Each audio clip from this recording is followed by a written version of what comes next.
Malam yang panjang menjadi tidak dapat tidur kerana kesakitan ini. Setahun yang lalu, saya mula merasakan gejala yang tidak menyenangkan akibat penyakit gastrik refleksologi. Pedih, rasa terbakar, loya dan pedih hulu hati. Dari perut hingga ke tekak membuat setiap kali makan sangat tidak selesa. Anak perempuan saya melihat ibunya mengalami kesakitan yang amat sangat. Memutuskan untuk menyelidik dan membeli Yakumi sebagai hadiah ibu.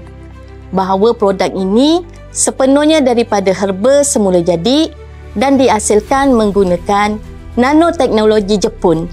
Selepas tempoh penggunaan biasa, bukan saja gejala reflux asid yang saya, tetapi juga perasaan kesihatan saya secara keseluruhan telah bertambah baik dengan ketara.